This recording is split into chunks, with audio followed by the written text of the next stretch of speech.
Queridos irmãos, vamos mais uma vez estar presente trazendo a palavra de Deus para os nossos corações, fazendo uma meditação com a sugestão do presente diário sobre o assunto de fé. Hoje, fé em ação. O texto de Hebreus, capítulo 11, é o mais clássico dos textos bíblicos que falam sobre a fé. Particularmente do versículo 32 ao versículo 40, quando fala o que os homens de Deus no passado, na história de Israel, fizeram graças à fé que tinham no Senhor. E como eles venceram essas coisas todas, alguns deles mesmo sem ter alcançado a concretização de sua fé, mas homens de fé, a galeria dos homens de fé. E este domingo, como também no domingo passado, o nosso assunto, portanto, é sugerido sobre a fé. E lembramos aos irmãos que, como diz Hebreus capítulo 11, verso 6, essa definição que diz que a fé é a certeza de coisas que se esperam e a convicção de fatos que não se veem.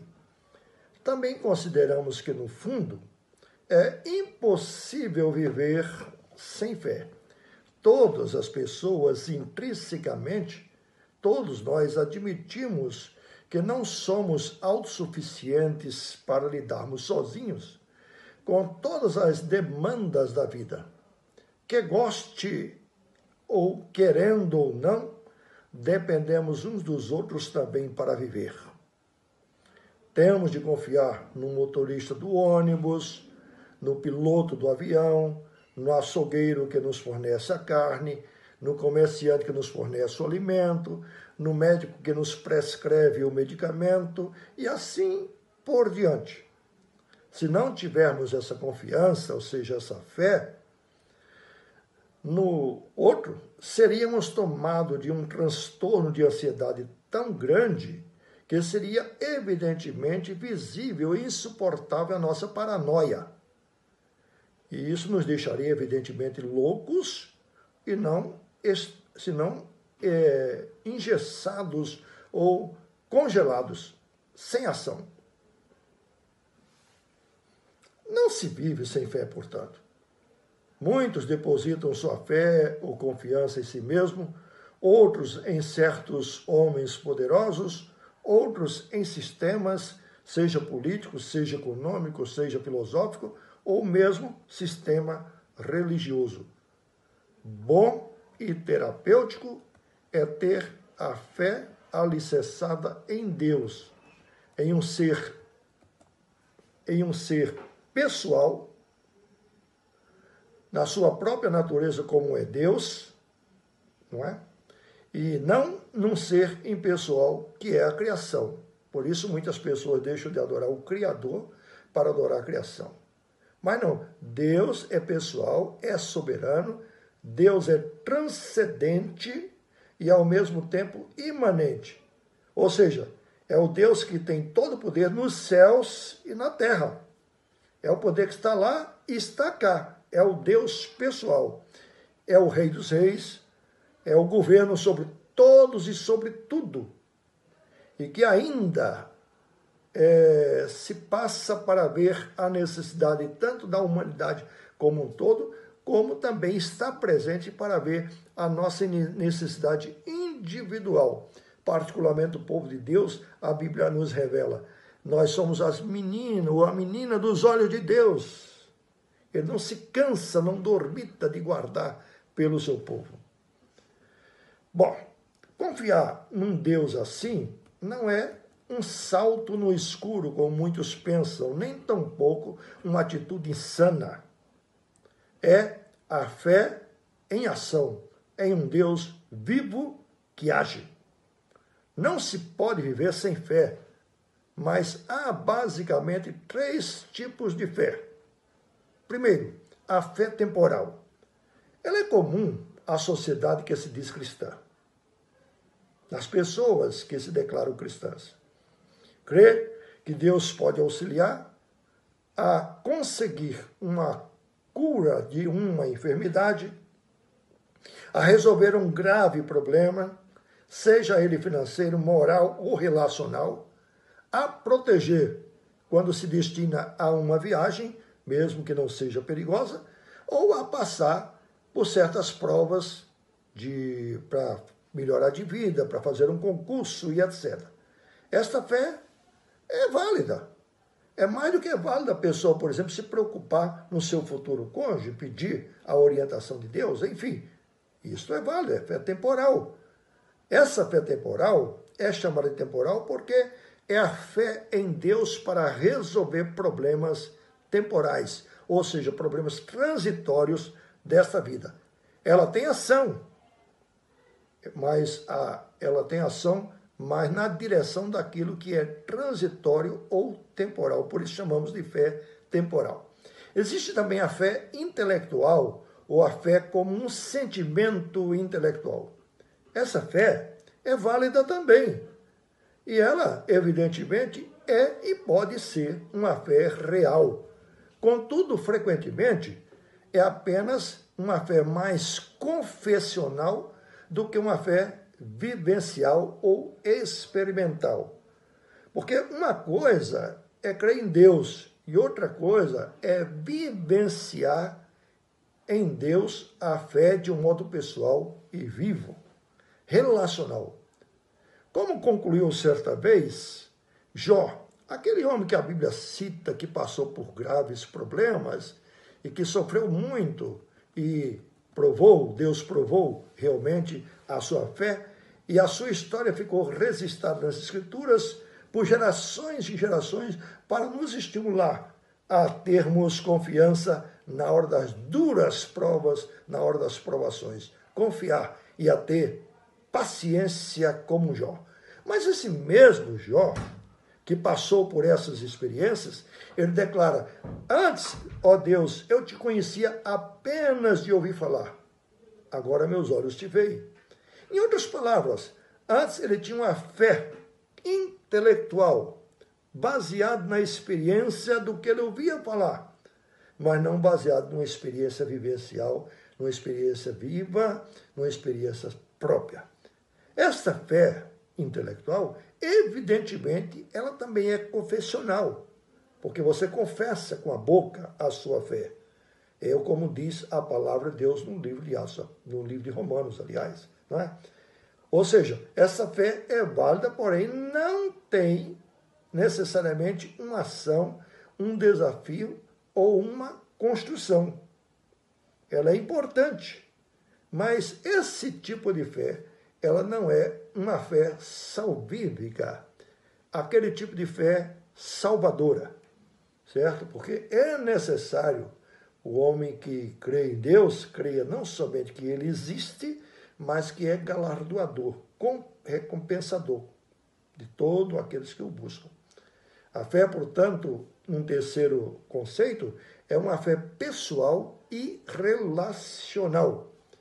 Muitos sabem da fé que seus pais têm ou seus pais tiveram, a fé nos personagens da Bíblia, tanto do Antigo como no Novo Testamento, que deixaram um inegável e importantíssimo exemplo de fé. Por isso, Hebreus capítulo 11 fala da fé em ação e fala desses gigantes que que fazem parte dessa galeria da fé, dos homens de fé. A fé pessoal e relacional é aquela em quem acredita que Deus é Deus, independente de qualquer situação ou circunstâncias. Ele é Deus respondendo ou não a nossa oração do jeito que pedimos ou queremos. É do jeito que Ele quer e do jeito que Ele age. É crer que a resposta é a vontade de Deus. E sendo a vontade de Deus, a resposta de Deus é a coisa mais certa, mais sábia, mais verdadeira e mais justa, independente de qualquer situação ou circunstâncias. Essa fé, por exemplo, quando é posta no Filho de Deus, que pagou pelos nossos pecados, que cumpriu a lei por nós e que nos substituiu recebendo a punição que cabia a nós sobre ele. A fé que faz com que a gente deposite e descanse e confie na justiça de Cristo e não na nossa própria justiça.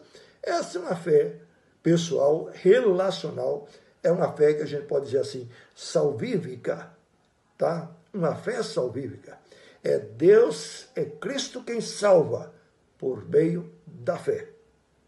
Pela graça sois salvos por meio da fé. Fé não na fé, mas fé nesse Deus pessoal, relacional, que se encarnou e que deu a sua vida pelo seu povo, pela sua igreja, tá? Que para salvar o seu povo de sua propriedade. Essa fé é a fé salvífica. Esse é um terceiro instrumento de fé, ou uma terceira categoria de fé, que na verdade supera as outras duas anteriormente mencionadas. Não que as outras duas não sejam também importantes. A pessoa pode ter o assentimento, a compreensão do que é fé intelectualmente, e a pessoa também pode crer em Deus para resolver problemas transitórios dessa vida. Mas a fé que nós estamos falando, relacional, e a fé salvífica, é a fé na confiança absoluta na graça de Deus, imputada através a nós, imputada através da obra e do sacrifício do nosso Senhor Jesus Cristo. Essa é a fé salvífica ou salvadora, tá? Como disse Jesus, não é?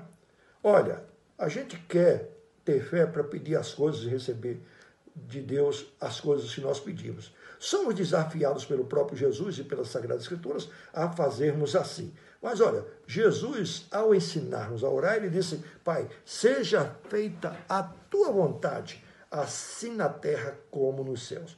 Portanto, é a vontade de Deus, tanto na terra como é feita nos céus. É crer que Deus tem a resposta correta e o direito de realizar aquilo que Ele quer, quando quer, como quer e através de quem Ele quiser fazer e em quem quiser fazer. Essa autonomia absoluta faz parte da soberania de Deus, ou como diz a Bíblia, o vento, o Espírito sopra aonde quer. É a autonomia de Deus. Então, que sua resposta, a resposta de Deus, é a mais correta, ainda que por algum tempo não seja a mais lógica para nós, ou muito menos a mais racional. Esta fé é a fé em quem conhece Jesus, não apenas como seu Salvador, mas experimenta e conhece Jesus como seu Senhor, especificamente como seu Senhor, que significa seu soberano, seu Deus, aquele que realmente governa e manda na nossa vida. É a fé em ação, porque ela faz com que a gente abra mão de uma possível razão, de gostos, de preferências, e deposite todo o mérito, toda primazia, toda preferência, toda deferência em Deus. E fazendo isso, o faz para a sua glória e para o louvor dele. Ele é que é merecedor de toda honra, louvor e glória. Em qualquer tempo da história, somos desafiados a viver pela fé.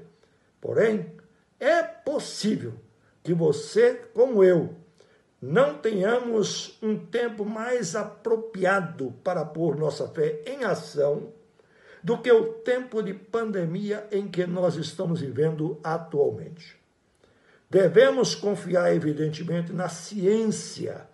Devemos acreditar e usar a vacina, as precauções disponíveis, como o uso do álcool de 70 graus ou gel, da máscara, da ivermectina, da vitamina D, do zinco, do isolamento social e de tantas outras medidas que nos são recomendadas, depositando nelas uma fé temporal ou transitória. Sim, contudo que façamos o que cabe à nossa parte e inteligentemente com fé, também na ciência, mas, sobretudo, sabendo que Deus foi quem criou a ciência e deu sabedoria aos homens para fabricar.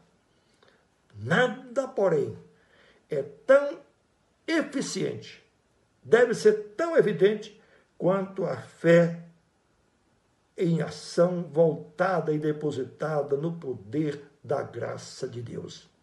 Como diz a palavra de Deus no Salmo 127, se o Senhor não guardar a cidade, em vão vigia a sentinela. Portanto, a nossa esperança não deve estar aqui, ali ou alures.